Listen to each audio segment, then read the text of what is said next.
Les essais, ce n'est pas une formalité, c'est une nécessité, y compris pour le marché. C'est plus intéressant. La résistance à la nouveauté est un processus naturel. Un sonomètre ou même une simple règle, des instruments de mesure qui doivent être étalonnés. 10 ans, en général, ce n'est pas une longue période.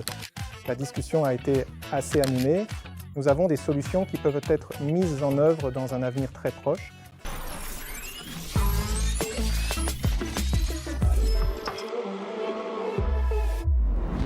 Bonjour, voici UST Inside. Notre invité est Ilya Peterson. Bonjour. Ilya, bonjour. Ilya est directeur général adjoint pour les essais et chef du centre d'essais.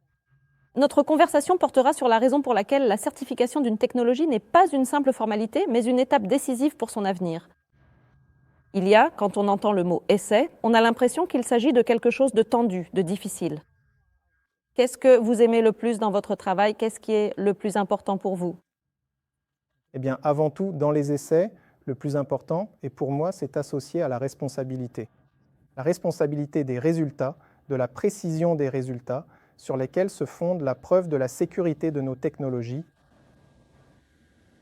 Il est important de respecter un certain nombre d'exigences liées à la préparation des essais, à savoir la confirmation des caractéristiques métrologiques, le choix du bon équipement, de l'équipement d'essai, la préparation des échantillons pour les essais.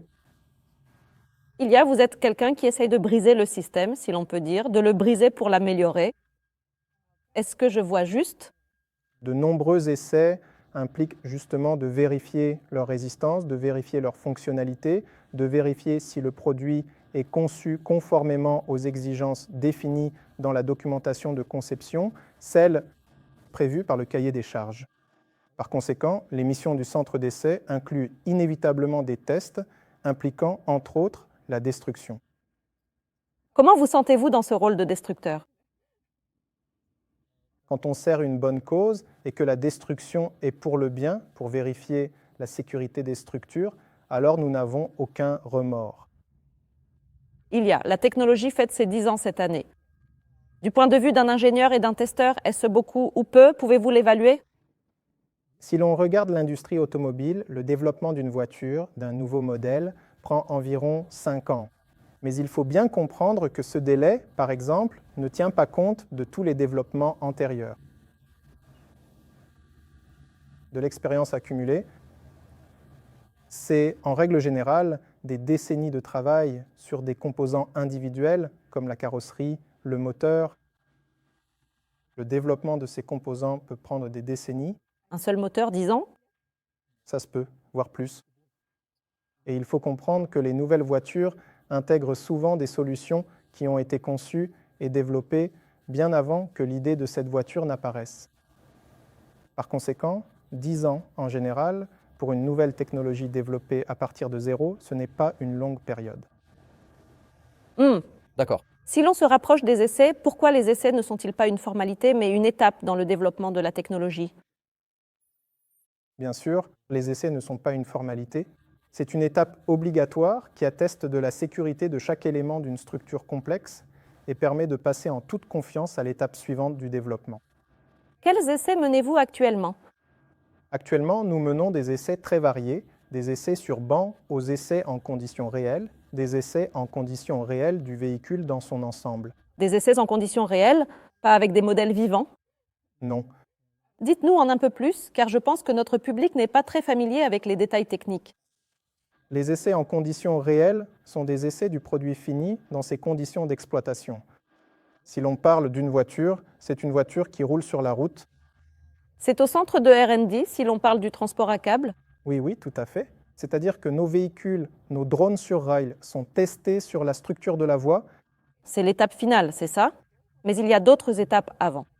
En règle générale, le développement va du général au particulier, c'est-à-dire qu'à partir du concept général du complexe de transport et des véhicules individuels, les concepteurs vont de plus en plus en profondeur vers les systèmes individuels, puis vers les composants individuels. Les essais se déroulent à l'inverse, du particulier au général. D'abord, nous testons les composants sélectionnés séparément, s'ils n'ont pas été testés par notre fournisseur. Nous produisons certains composants nous-mêmes, Nous devons donc le faire nous-mêmes. Ensuite, nous assemblons les composants testés en système, nous les intégrons et nous testons les systèmes séparément. Well. Nous pouvons le faire sur des bancs d'essai séparés, comme le banc d'essai pour l'ouverture de portes avec les portes, avec tous les actionneurs et systèmes de commande nécessaires. Et ensuite, après nous être assurés que ce système fonctionne comme il se doit, nous sommes prêts et pouvons l'installer sur le véhicule. Compris. Et seulement après que les composants et les systèmes ont été testés séparément, nous passons à l'étape des essais en conditions réelles, c'est-à-dire les essais de l'ensemble du véhicule au sein du complexe. Vous avez mentionné le banc d'essai pour les portes. Y a-t-il d'autres développements? Je crois comprendre que c'est un développement de nos ingénieurs. Y a-t-il d'autres développements pour le centre d'essai? Bien sûr, nous développons directement notre propre équipement et nos concepteurs nous y aident.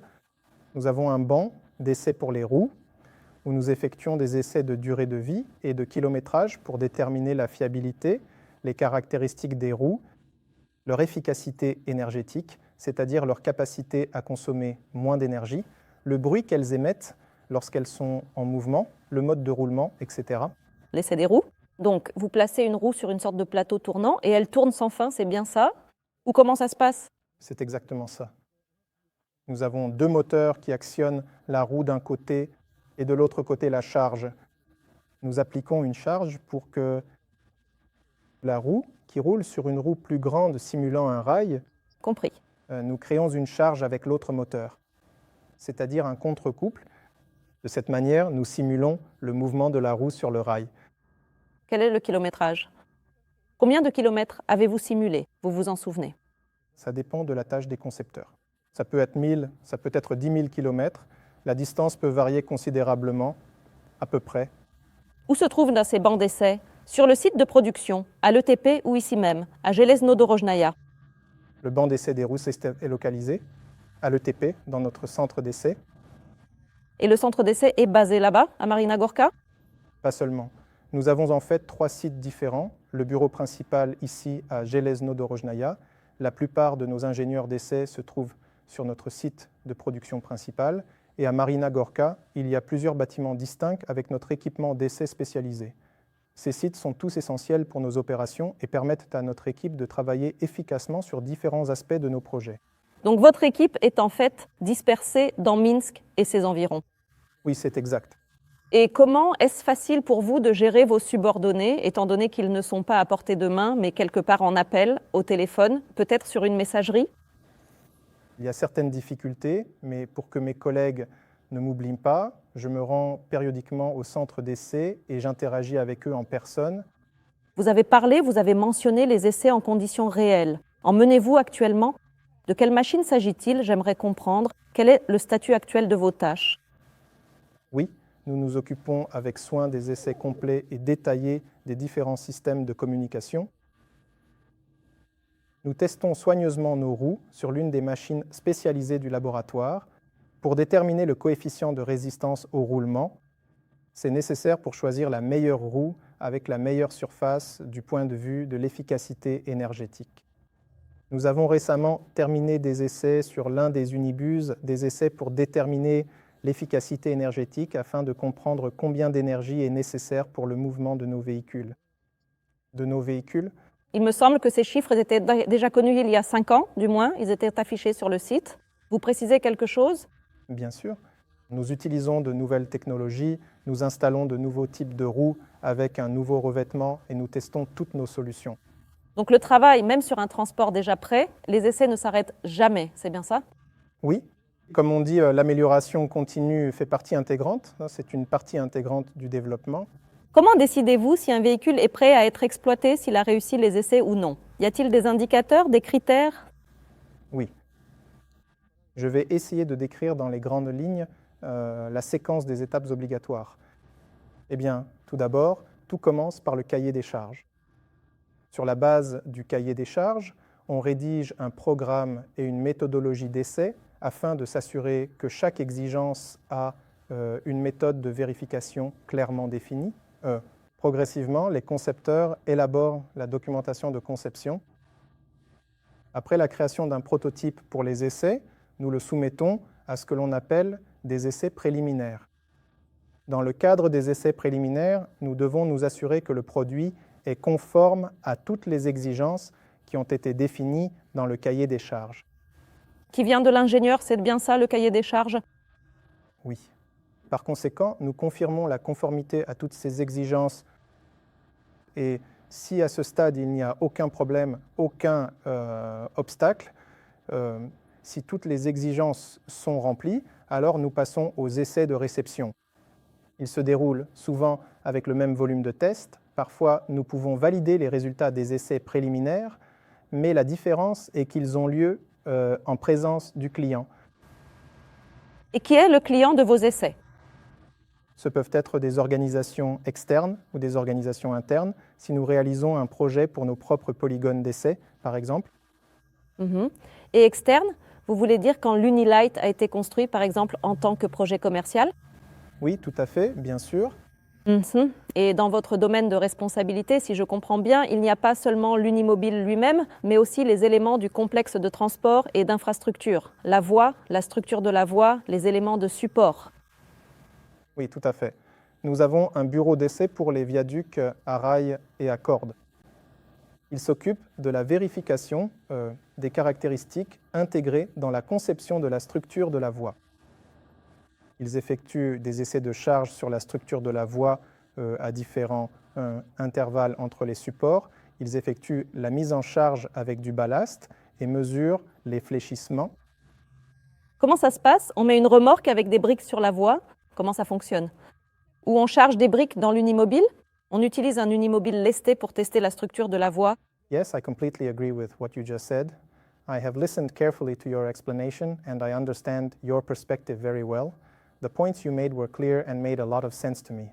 I appreciate the way you explained everything and I want you to know that I am on the same page as you. In summary, I fully support your idea and agree with your reasoning. On peut suspendre des charges. Intéressant. Et que suspendez-vous? Les mêmes briques ou autre chose? Ou c'est un secret commercial? C'est un secret commercial? Compris, je n'insiste pas. Enfin, je suppose que le plus grand travail que le centre d'essai a réalisé, c'est la certification, n'est-ce pas? En Biélorussie, les normes pour le transport à cordes ont été approuvées. Quel travail le centre d'essai a-t-il effectué dans ce domaine? Oui, en effet, un très grand travail de normalisation a été réalisé. Et en collaboration avec les concepteurs, ils ont établi la liste minimale nécessaire et suffisante des exigences relatives à la conception, à la sécurité, à l'ergonomie et aux autres caractéristiques des véhicules qui doivent impérativement être respectées sur notre transport. Pour élaborer les normes, nous nous sommes inspirés de l'expérience de la réglementation technique des industries automobiles et ferroviaires. Nous avons utilisé les meilleures pratiques et normes internationales pour définir les exigences applicables à nos propres véhicules. C'est intéressant. Qu'est-ce qu'on a bien pu emprunter à l'automobile ou au chemin de fer pour le transport à cordes? Quels éléments ou composants spécifiques, précisément, par exemple, souhaitez-vous mentionner? Bonne question. Nous nous sommes notamment souvent référés aux règlements de l'ONU qui régissent non seulement dans l'Union européenne, mais de manière générale pour les véhicules dans le monde, les exigences des systèmes de sécurité. Nous avons notamment utilisé les exigences applicables au niveau de bruit extérieur. La méthodologie d'essai a été entièrement empruntée de l'industrie ferroviaire. De nombreuses autres exigences ont été empruntées, y compris le niveau de confort de roulement qui n'est pas typique des voitures. Comment avez-vous mesuré le niveau de bruit? Vous avez enregistré avec un petit dictaphone à l'extérieur pendant qu'il passait. Nous avons un équipement spécial, un sonomètre, pour mesurer le bruit intérieur et extérieur. On utilise des équipements et des méthodologies différents. Pour mesurer le bruit intérieur et extérieur, on utilise des équipements et des méthodologies différents. Pour mesurer le bruit intérieur et extérieur, on utilise des équipements et des méthodologies différents. En particulier, on place des microphones à une certaine distance de l'échantillon testé. C'est à l'extérieur, c'est bien ça? Si on parle du bruit extérieur. Oui, donc le but, c'est de passer à côté, par exemple, et de mesurer de façon précise le niveau de bruit du véhicule qui passe à proximité. Il y a à quel point les normes sont-elles détaillées dans le développement de la technologie? Est-ce que tout y est décrit jusqu'au moindre boulon? L'idée d'une norme n'est pas de prévoir les moindres nuances de la conception, ni de lier les mains des concepteurs, puisque de nouvelles solutions, parfois même plus efficaces, voient sans cesse le jour, mais plutôt de définir un cadre, un environnement dans lequel on assure d'un côté la liberté de création artistique et intellectuelle, et de l'autre la sécurité. Alors, qu'est-ce qui est couvert par les normes des complexes de transport et d'infrastructure UST? Pourriez-vous le décrire brièvement? Nos normes régissent les exigences de conception, établissent les exigences de sécurité et réglementent la réception des produits, le contrôle qualité et les méthodes d'essai. Donc ce sont des catégories assez générales, sans entrer dans les détails techniques, c'est ça?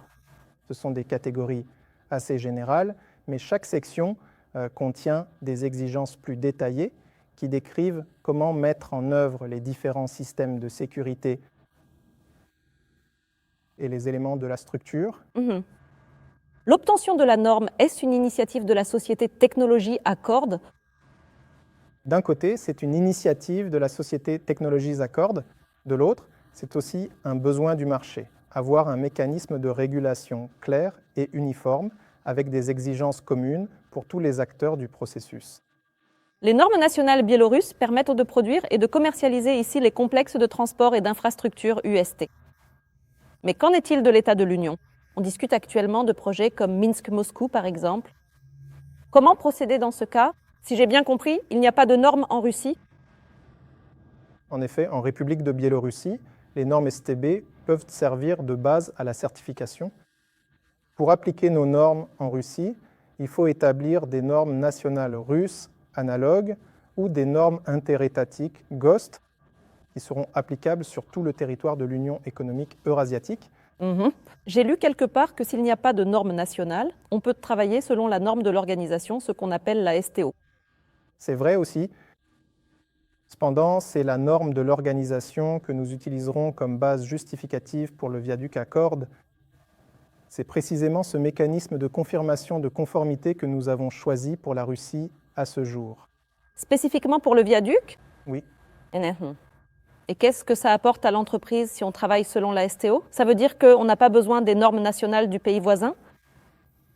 C'est l'un des mécanismes légaux, légitimes, pour confirmer la conformité des ouvrages de construction en Russie. Cependant, pour mettre en œuvre ce mécanisme, cette norme doit être expertisée et adoptée par un comité technique agréé et être enregistrée dans le fonds des normes. Si on n'obtient aucune norme, ni nationale, ni interétatique, est-ce qu'on peut travailler? Peut-on faire avancer ces projets? Non.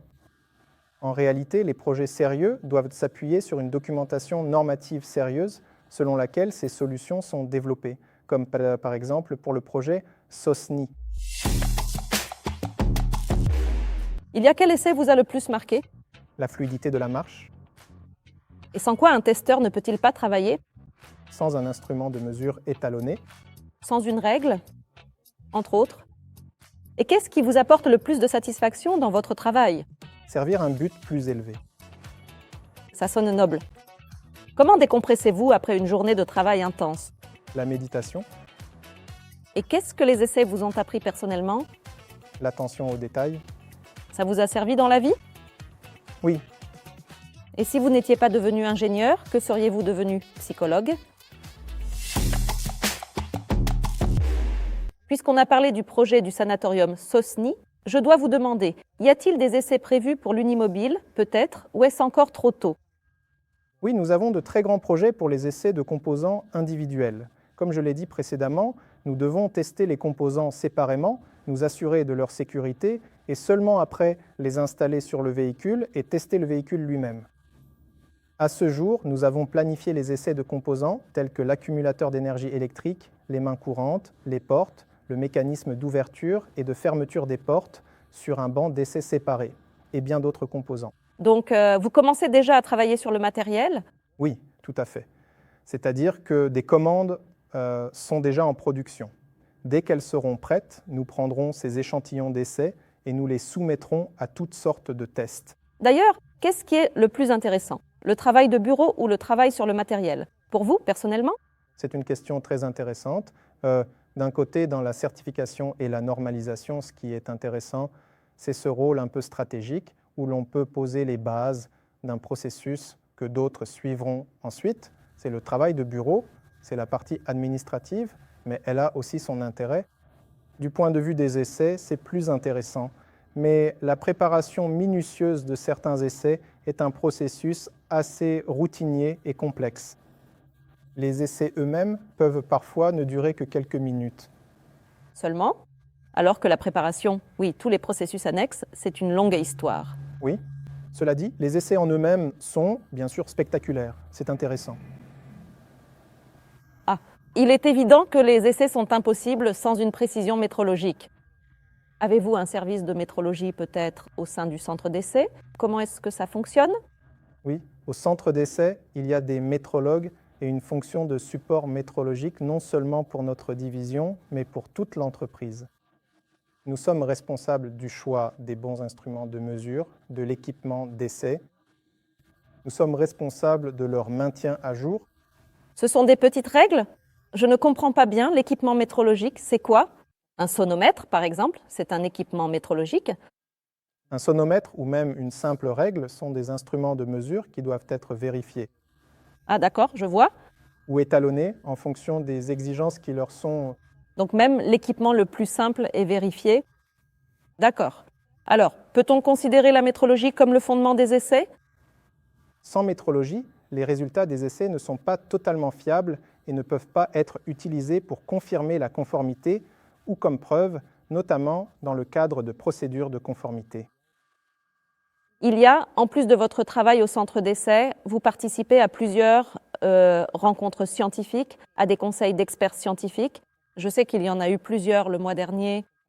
L'un d'eux, un conseil d'experts scientifiques, a eu lieu à l'Écotechnoparc. Vous y avez participé. Il était consacré au développement du transport à cordes dans l'état de l'Union. Selon vous, quelle est la principale conclusion de cette rencontre et quelle est son importance pour l'entreprise? Pour moi, la principale conclusion, c'est avant tout le grand intérêt des autorités et des organisations scientifiques pour nos technologies. Il est aussi important de noter que nos partenaires sont intéressés à ce que nous formulions clairement les niches, les possibilités d'application de notre transport, là où la technologie a atteint une maturité maximale pour son déploiement. Et en effet, nous avons de telles solutions qui peuvent être mises en œuvre dans un très proche avenir. Je sais qu'une des rencontres a eu lieu à l'Université russe des transports. Qu'est-ce qui a été discuté et quelles conclusions en avez-vous tirées? Il y a eu une discussion assez animée concernant nos technologies. Une chose est indéniable, nos technologies sont reconnues, elles ont le droit d'exister, elles ont une application très claire dans certaines circonstances où le transport traditionnel ne peut pas faire l'affaire. Il s'agit de villes densément peuplées ou de la traversée de reliefs complexes ou de rivières. Et sur ce point, nos collègues nous soutiennent sans réserve. Néanmoins, ils souhaitaient obtenir les certificats nécessaires confirmant la sécurité et la faisabilité de nos technologies. Et c'est ce que nous avons fait. Donc on parle de certification, de la présentation de normes ou pas? Pas seulement, il s'agit de fournir divers calculs qui justifient nos technologies, nos solutions. Tous les calculs et toutes les preuves nécessaires ont été fournis. Et maintenant, nous allons travailler au sein de groupes de travail spécifiques et avec nos collègues, confirmer la faisabilité de nos technologies. Notre technologie a ses adeptes, ses partisans, mais aussi un nombre non négligeable de sceptiques. Est-ce difficile pour vous de lutter contre ce scepticisme et de travailler en sachant qu'il y a certains collègues, des scientifiques, qui se méfient de la technologie, qui n'y croient pas? La résistance à la nouveauté est un processus naturel qui s'est toujours manifesté au cours de l'histoire. Nous y sommes donc préparés. Et là, il est important de fournir toutes les preuves, toutes les justifications nécessaires et encore mieux, de donner la possibilité à tous les sceptiques d'essayer notre transport et de constater par eux-mêmes que c'est possible, que ça fonctionne. Et pourtant, votre approche est très professionnelle. Je sais que vous avez travaillé de nombreuses années dans l'industrie automobile, dans la certification automobile. J'ai longtemps travaillé pour 3 constructeurs automobiles internationaux, comme Toyota, General Motors, Mercedes-Benz. J'ai plus de 14 ans d'expérience, spécifiquement dans la certification et les essais. De plus, je me suis occupé des questions de qualité. J'ai travaillé sur une chaîne de production pendant 2 ans et demi chez Mercedes-Benz pour les poids lourds. Je me suis occupé des questions de sécurité fonctionnelle. J'ai aussi travaillé brièvement pour une entreprise de roulement qui fournissait des roulements pour le transport ferroviaire. J'ai donc aussi un peu abordé le transport ferroviaire dans ma carrière. Compte tenu de toute votre expérience dans différents domaines du transport, que voyez-vous ici? Comment compareriez-vous les approches en matière de sécurité, de normalisation, de certification chez UST? Dans notre entreprise, un processus de confirmation de la sécurité fonctionnelle a déjà été mis en place. Nos collègues préparent les documents nécessaires, à commencer par le plan d'assurance de la sécurité. Nous suivons le modèle de développement en V traditionnel qui implique une approche progressive de vérification et de validation des résultats finaux. Merci Ilia pour cette interview. C'était une conversation très intéressante. Elle m'a personnellement aidé à comprendre tout le travail que représente chaque étape de la certification. Merci de nous avoir regardés, les amis. Likez, commentez et abonnez-vous à notre chaîne. À très bientôt.